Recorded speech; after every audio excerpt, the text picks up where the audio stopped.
What's going on, guys? Sinjin HalfThunk here with Team Absolute Awesome. I'm with my boy Jake again. You just keep destroying events every time you show up. What did you just do? Well, I got top 8 at, is this what, Greenville? Greenville, South Carolina. I was playing Brave Tenyi. I guess I'll go ahead and go. Yeah, let's just jump right on into it. Alright, so you do the Brave stuff. We going adventuring. Yep, going on an adventure. These cards are just free. Hopefully, eventually, something's going to happen to them so we can play something else. Yeah, that'd be nice. Cross out cannot be this broken. And then we'll play Tenyis. We play the max on 7s. Those are the most important ones. You see those with the Rose Dragon. It's really good. We got Adhara for follow-up, and then Vessel. Similar effect. We got Foolish. This gets any engine on that you really need, but I mean, that goes without saying. Foolish is a good card. Yep.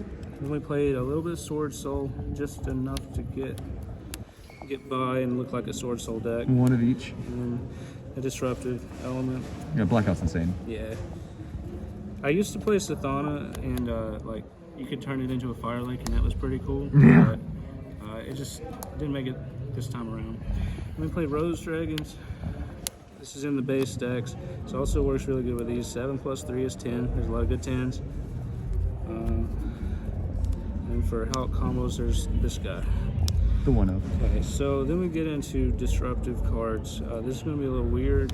We've got 3 ghost things, a draw output, a talent, and triple imperm. Okay, so if you look at these cards for their role instead of what they are, right? So these are all Disruptive cards. These are hard once per turns. So is this and this. This is not. All you need is 1, maybe 2 of these things to, you know, stymie the game, and then you can break the board after that. So, I mean, it may look weird because they're one-offs, but you can just modulate these and play higher impact ones out of the sideboard. These are just generically good enough. Right. Okay, I got some tokens. Shout out to my boy Alex. This is my adventurer. The man. Got one of these, couldn't find 2 more, that sucked. And then this is my Sword Soul. Okay, so extra deck. Play some Monks, Hulk, and Rordon. This combo is very good. You get an 8 and a 10 for free. It needs to go. If you see Rose Dragon, then you get to do this safely. You tag out into this and this with Hulk. If it sticks around, most of the time it doesn't as you're doing this. Arc Light, so you don't get droppeted.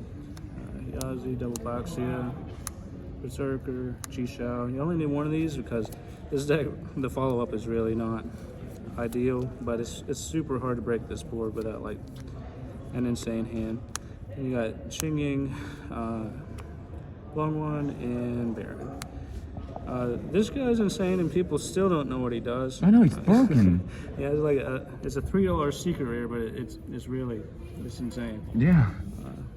We'll talk about some side deck stuff. Yeah, this is where it gets so weird, right? Yeah, this is going to be even weirder. So we got a Droll, a Token Collector.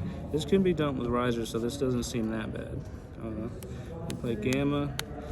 Randomly, this card is not a hard once per turn, but that's not really the deal for this. I just didn't want to lose the Lancier Shifter. 1 Dart Ruler, triple Cyclone, Reboot, Evenly, and Barrier. I played triple Barrier because I didn't know what the Albaz deck did yet. As it turns out, Long One's good enough. But if you get this, you just win. I did not have a lot of stuff in my main deck to deal with back rows, so I just opted to do these. How did you like the one of Evenly?